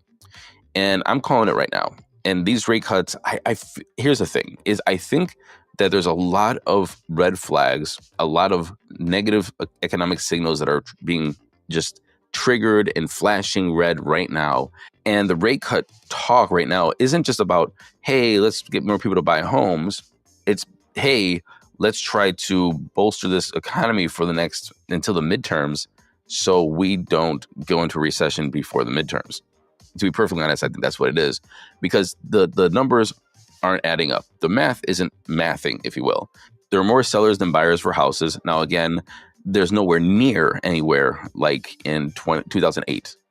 It is nowhere near. There's millions of sellers and no buyers for houses. But right now, there's about 600,000 more sellers than buyers right now in the housing market. Of course, depending where you are. Northeast Ohio is still pretty strong, but that could change. And the job markets aren't as hot as people say they are. To be honest with you, more and more companies are laying off. I think that the tariffs and a lot of things people said about tariffs is, and this could be a bump, to be honest with you, is that tariffs were enacted and the talk was happening, but purchases were already made, stock was already held, companies adjusted, and they didn't raise the prices for customers because they just want to see what happened in the future. So depending on what the tariff what happens with the tariff in certain industries and certain verticals or certain supply chains, it could be now start being passed to consumers. Consumer sentiment is actually down, so people are just a little more frugal, a little more austerity with their funds and their spending. It's just like it's being worked into the culture, worked into the mindset of people, and it's almost like a countrywide sentiment more so than an actual reality. And so I think that could be part of the domino and the red flags. AI is cutting out the middleman jobs. It's cutting out the middle management, the white collar. It's also starting to cut out some white collar entry level jobs. those are going to start ticking up. And the thing is, when they tick up, they're not going to be replaced. And now we have to find new markets, which is going to be, again, a transition in labor. And so it's not if, but when a recession will happen. It's not if, but when. We can't just keep having all-time highs in the crypto market and the stock market. Remember, Bitcoin came out in 2009, and it really never saw a big recession like 2008. Yes, we saw COVID. You saw what happened. The price dumped. You could have picked up some, I think, $5,000 Bitcoin at the time. And so there was never a real economic strain on Bitcoin in its 16 years or 17 years of existence. So the crypto market has not felt that challenge yet. Anyway, long story short, here's my prediction. 6 months from now, or around Christmas time or so, we're going to start getting numbers out that consumer spending during Christmas is going to be lower than expected. And then we're not talking about like 2% or 3%. We're talking about maybe 10%, maybe 20% lower. And we're going to be like, oh, when did this happen? And the fact is I think the news is going to start reporting that, even though the signals are flashing now. So it's going to have this delayed reporting from the news, and it's going to be around Christmas.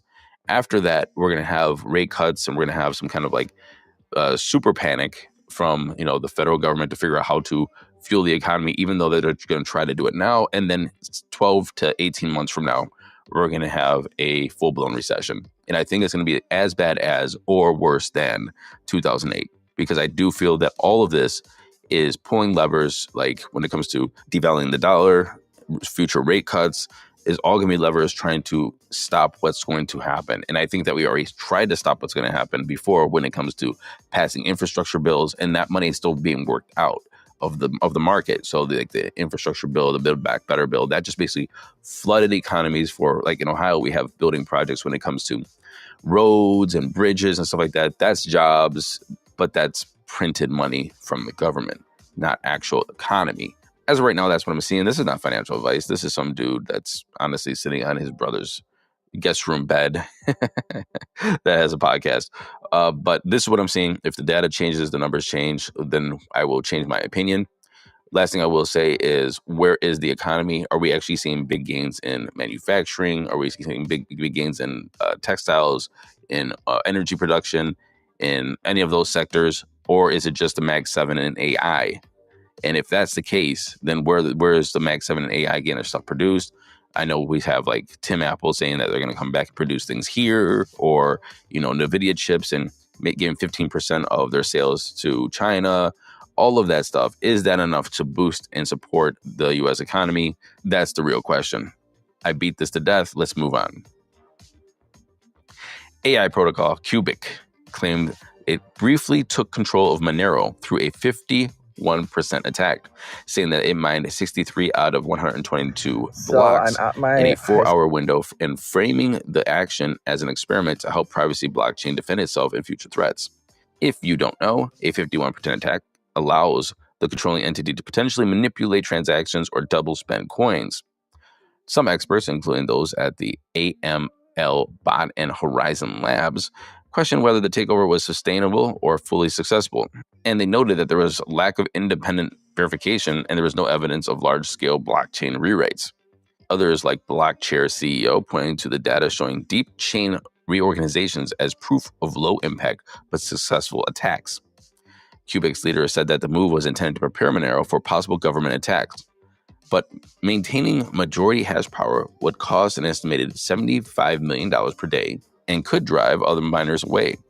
The incident has raised concerns about Monero's security budget and risk of centralized control and proof of work systems. Mr. Peter Thiel and entities he managed has acquired a 7.5% stake in Ethzilla, a biotech firm that pivoted from inflammatory disease research to stockpiling Ethereum, causing the company's stock to more than triple in value to $10.24 on Tuesday. This move follows Thiel's recent 9.1% purchase in Bitmine, another public company that focused on amassing Ethereum, which already holds over $5 billion worth and aims to raise around $20 billion more. We should all know who Peter Thiel is. He is the co-founder of PayPal and Palantir, and he's funded projects from exchanges like Bullish, Bitpanda, and Ethereum's Layer N and prediction platform Polymarket. Moving to some legislation news, the American Bankers Association the Bank Policy Institute, and over 50 state banking groups has sent a letter to the United States Senate Banking Committee to urge Congress to close loopholes in the Genius Act, warning that new stablecoin law could cause massive deposit flight from banks. As you know, the Act prohibits stablecoin issuers from paying interest directly. The groups noted that the exchanges or other third parties can still offer rewards, which could draw funds away from bank deposits to yield-bearing stablecoins and disrupt credit flow, which is total bullshit, but whatever. I mean, of course it could. Of course it could. But it's a new product, and the banks can't compete in a free market, and now they're going to say, hey, let's write letters to Congress so we can compete in the market. Be more efficient, fix your shit. My opinion, whatever. A Treasury report estimated that stablecoins could trigger up to $6.6 trillion in deposit outflows if they can offer yield. Because you want yield. Maybe banks should start paying yield. Let me just stop there to say, hey, banks are saying, hey, instead of paying nothing on all of these deposits that I have, we might be forced to give some of our profits to the customers or the people who actually have this money that we're using to make money off of. And we don't like that. So could you please make a law that says that we can keep doing business as usual to stop any other competition? That's basically what this is saying. Now, some banks like Chase, they do have deposits that can, or savings accounts that pay yield. Like, I think it's right now like 3.6 to 3.7% yield on whatever you're saving there. But it's a special account. It's a brokerage account. You have to have a financial advisor. You have to start with like $50,000 or $75,000 in it. So that's very restrictive. You just can't have a $10,000 in there and they'll pay yield on it. It's complete bullshit, to be honest with you. And so can we just call it the bullshit and understand that these banks are trying to stack the deck so they just don't have to pay any yield to customers and they can still use your money to make money and profits while you only collect fractions of pennies on your dollars for your money deposited in banks. Oh, by the way, if you go below a certain balance, they're going to fine you for it because they're just assholes. And finally, something that I don't think we covered the other day, but Harvard, its endowment disclosed that it has $116.7 million in investments in BlackRock's iShares Bitcoin Trust in Q2, giving more exposure to Bitcoin than NVIDIA or Alphabet. So they bought Bitcoin, well, Bitcoin ETFs. The 1.9 million IBIT shares makes Harvard's ETF the 29th largest hodler of Bitcoin ETFs. I will note that Harvard did make a statement years ago that said Bitcoin is going to be closer to 100 than 100,000. Man, how things change. We got a listener question. Tons wrote in. My boy, tons. The other day, I logged into Kraken like any other day, and it offered 14% staking with automatic enrollment. I'm not sure whether this is the same thing concept as yield, but it does seem irrationally high. This is the first part to his question, and it is high. So here's the thing, is the Kraken is not offering the yield. The blockchains are offering the yield. It's not like Kraken's like, hey, I'm going to use this blockchain to give you yield. It's the blockchains are offering yield through the exchange. You can probably get yield through their wallets, the blockchain's wallets, some kind of staking system, some kind of DeFi or whatever these chains are. The problem with this is I would say, how is it sustainable? One, sometimes they are, like Tezos. I think the 40% actually is on Tezos, or maybe it's Mina. Now, I would have to say like 14% isn't on the edge of, oh, this is absolutely crazy. It is on the edge of, seems pretty high. But then I would also try to understand, like, what are they doing? Do they have like a high rate interest stake DeFi lending ecosystem that is just offering rates that are just crazy because that's the only place that people can get these rates or get this, I guess, liquidity so they can reinvest in crypto or whatever. So it's just like this whole, I don't know, flywheel of high rates and high interest to get more crypto to buy into the market, to then pay back your loans to get more loans to buy more crypto, sort of thing. 14 isn't crazy high. I would just want to understand that. So 14% isn't unreasonably high, to be honest with you. It is a little high, and I always am worried about staking anything. Bitcoin is the only one with a track record to not been hacked. Ethereum has its fork, obviously. Other protocols or wallets or integrations have been hacked in different chains. So like I would just be more cautious about that than anything else. But there are some on Kraken, I think, saying 50%, and I would just stay away from that altogether. The second part of Tun's question is, secondly, that's the second part. There are a couple of main cryptos mentioned in the White House report. Can you speak to the relationship between Ripple and Ondo? And what it looks like with Ripple and Ondo is Ripple is obviously trying to be the liquidity, and Ondo looks like it's going to be tokenizing real world assets. And it looks like Ripple and Ondo are going to have this kind of vertical where you're using the Ripple stablecoin, the Ripple ecosystem, and Ondo to tokenize these assets and try to have a vertical or integrated ecosystem together. So Ondo and stablecoins and Ripple and so on and so forth. So I don't really know if it's good or bad. I mean, I know that people don't like when I criticize Ripple at all. Again, just trying to lowball Circle, which everybody's like, oh, I think it's a fair valuation to offer Circle. What is it, $9 billion? Obviously, it wasn't. Matt for the win.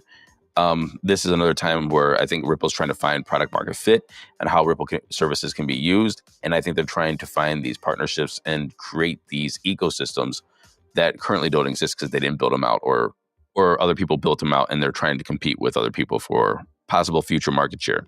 Thanks tons for writing in. And now let's get into those crypto prices. All right, I think that's a good place to stop. We got somebody waiting backstage. What's happening? Hey, what's going on? Matt's out today. He's traveling. So I just kind of did some news. I had a good show planned, but I'm not finished producing it. So I thought I'm going to save it till Monday and Tuesday, split it up probably, or maybe and save the whole thing to Tuesday. Okay. The other day I did an open letter to fellow independent journalists and welcoming them and offering them what we can do at Mastiff Media. Next one's going to be to Trump supporters and another one to law enforcement and military. And I'm actually going to have information for them about what to do when you receive an unlawful order and how you can actually be protected by, I guess, kind of sort of like the equivalent to a whistleblower. Which, I mean, California was a blatant example, and apparently that trial's going in Newsom's favor so far. So what are you reporting on today? Oh, the conspiracy people are going a little nuts, but what's new? So about what? Oh, aliens are coming. We're going to kidnap Putin. I don't know. There's all kinds of cool things. So I don't think it would fare well if we kidnap Putin. Why would we want him? I don't know. You know how these conspiracy things are. So Trump doesn't have the balls to do something like that. Never happened. Well, should never do it to start with, so it doesn't matter about his balls. So, well, I mean, if it's a legitimate war criminal, sure. Yeah, I don't know about all that, but sure, okay. I mean, I made that argument earlier this week. The world was safer and more stable when we were the world's police department. Yeah, but kidnapping a world leader and assassinating a world leader, that's a little bit different, I think. No. I don't think it's so much a kidnapping as he gets off the plane and right there in front of the cameras, you say you're under arrest. You're going to... Yeah, and then all those warships that are off the Alaskan coast open fire, it really wouldn't end well, so. As long as Sarah Palin is in Alaska... Oh, Jesus Christ. You are so tainted. Yes, I'm eating pretzels. I hear that. Yeah, that man could walk on water, and you'd be blaming him for polluting the water. So, who? Trump. Trump would walk on water. The fucking water would boil. There you go. See, there you go. You can't see one good thing. You are so tainted. You should be the opposite of orange. What's the opposite of orange? That should be your color. So, I can say one good thing about Trump. Yeah, I know you're going to make the tie reference, right? No, he's out of DC. Oh, Jesus Christ! Let me have the radio. You amaze me. I'm up the middle. I can't stand Trump. Wish he was dead. Good deal. So, I'm fine with Bush. Okay. I voted for Bush twice. I didn't. So see, there you go.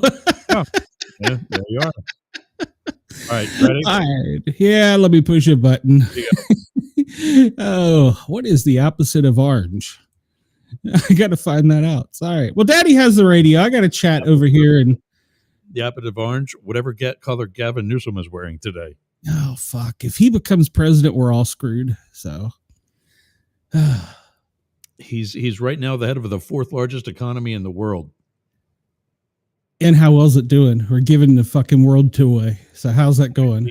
Actually, I was doing better in Los Angeles, paying $3,000 a month for rent than what I was doing here.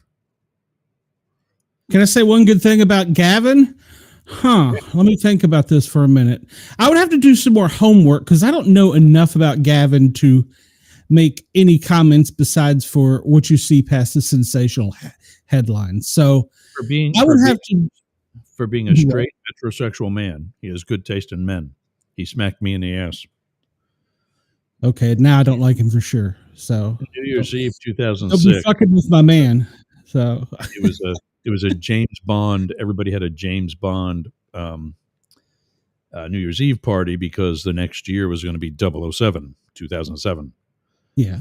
And so I was in a tux and I dressed as James Bond. And one of his staffers was a girlfriend of mine, a female acquaintance of mine. And so she was my Bond girl. She looked more like a flapper girl, but whatever.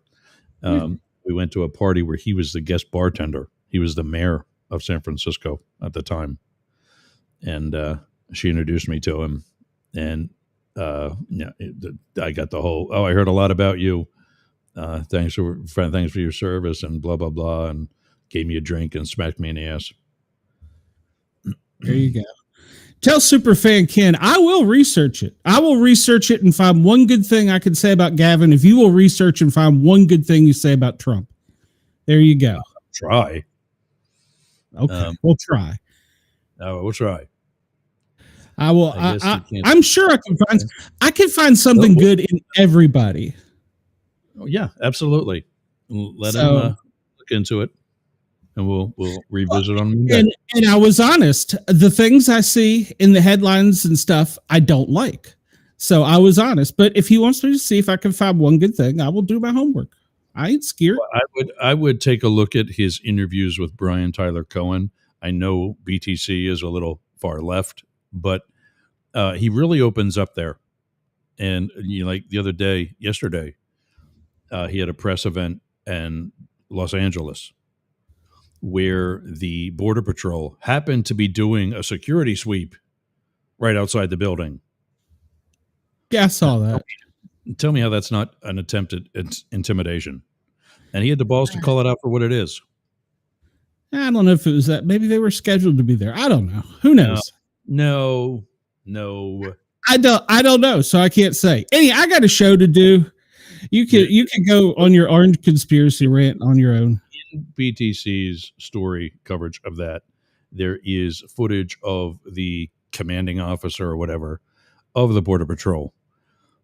And you can tell he's stuttering through the reason why they are there. Well, can you answer? Did they make any legitimate arrest of criminals? No, they arrest people that are there waiting on trials for their hearings, their immigration hearings, not knowing that their case has been dismissed. Now, so my question is, were there any legitimate processes that were actual crimes against the state, county, or fed? No. And that's the other thing, is that immigration is not a crime. It's a civil case. So they're not criminals. What? No, I disagree there, but I got to go. I got a show to do. No, there's nothing for you to disagree on. I'm telling you the law. Then why have we got laws on the books that we're supposed to enforce as far as people crossing the border illegally? Those aren't laws? I'm talking about people that are here that are in an immigration case. These are civil cases. Okay. But my question to you was, have you looked and seen if any of those people arrested had actual crimes committed or were actually charged with something? That's not who's hanging out in downtown Washington or downtown. There were 103 arrests the first night DC took over. So there was over 50 some last night. Yeah. So Do you have one of those 50 was some queen who threw a hoagie at a smart ass federal agent. I know insides on that, but yes. So I know the person that bought the sub. So yeah, but they still it's still illegal. That's assault and pepper. Okay, sure. So it's still assault. Come on. You're in uniform. Somebody throws something at you. You tell me you're not going to arrest them. Come on, give me a break. You're full of shit. A hoagie? I'm going to say run. I'm going to eat your fucking hoagie. You discarded it. Oh, Jesus Christ. Yeah, sure you are. Okay. What they tried I get the joke, Ken. I like I said, is you can't with a felony. And they should. If you think that is a felony. Okay. No, that's why I'm a paramedic firefighter. If I had a gun, I'd shoot a lot of people. But listen to me now. Just hear me out. So he throws it and people see that they can do that. What's next? Oh, no. He's wrong for doing that. 100%. Oh, well, you just said it shouldn't be a felony. What the fuck? If you don't set a precedent somewhere. It's called a ticket. You write him a ticket for disorderly conduct and kick him in the ass and send him on his way. That's all that is. You kick him in his ass. Oh, that's illegal. You can't strike him. You got to handcuff him with pink furry cuffs. Jesus fucking Christ. Actually, courts have decided that because of the nature of our job in law enforcement, we have to be able to accept a certain level of abuse. And yes, Pam Bondi, I agree. The one who is supposed to be the expert in all of this, has said that filming police is against the law. That is not against the law. See, I will argue that because I was a photographer. I know the laws. You're expert. Okay. Well, I have to see that in writing. I got to go. I got a show to do. My chat's over here raising hell with me. So you go find something good to report back to me on Trump. I will find something on Gavin. I will look. Yeah. Well, okay. And I want more than the tie. So I'll see you. All right. Daddy has control of the radio. All right. There he goes. Well, at least he was able to admit that Pam Bondi was wrong on something. And he will be looking for something positive on he missed the joke. Yeah, I don't think he got the salt and pepper joke. That's a salt, and yeah, it's pepper too. And onions and extra meat. Time for lunch. These pretzels are clogging up my throat now. Hold on. All right. Looking forward to Monday's show and a little bit of time to research some of the things I put together yesterday. Sorry if today was boring, but got some good news stories out. Good coverage without Matt. And I will be at the dinner tonight.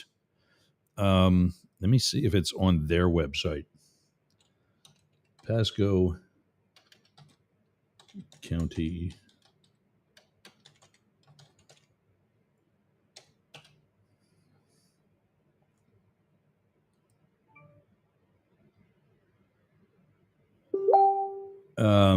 Yep, there it is. Reagan Day dinner. Gus Billirakis. Wow. Keynote speaker is Roger Stone at the Spartan Manor at 6121 Massachusetts Avenue, Newport Richey. Special guest speakers, Congressman Gus Billirakis, using a photo that is probably 15 years old. Gus Billirakis does not look like that. William Simpson, Florida Commissioner of Agriculture.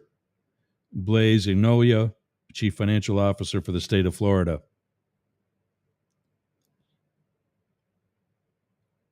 Since the 70s, Stone has worked on Republican campaigns, including those of Richard Nixon, Ronald Reagan, Jack Kemp, Bob Dole, George W. Bush, and Donald J. Trump. Let's see. Two of them are felons. The rest are dead except for one. Yeah. So that's tonight at 6121 Massachusetts Avenue. We'll be covering that.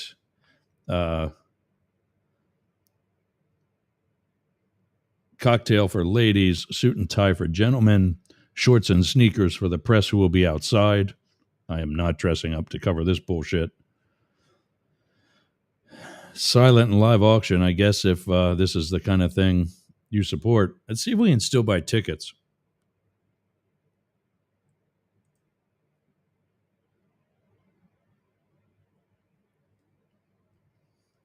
Yeah.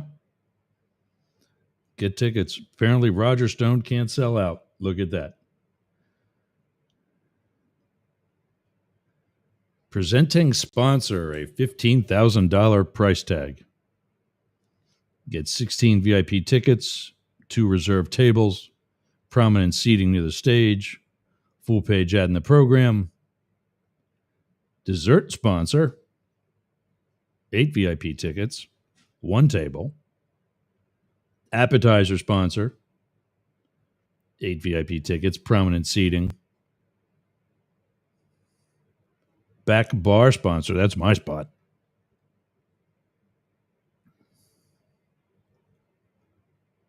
Oh, who would pay for that shit?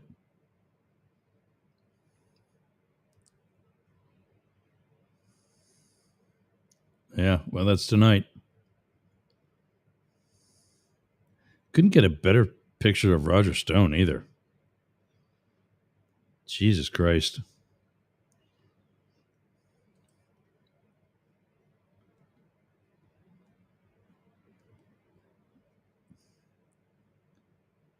And yeah, tickets are still available. No more refunds because it's within 7 days of the event, obviously. But what time does it actually start? 6 to 10.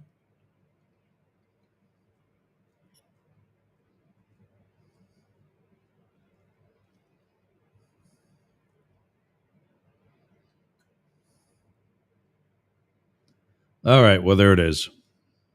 I will see you at that later tonight or see you right back here on Monday morning.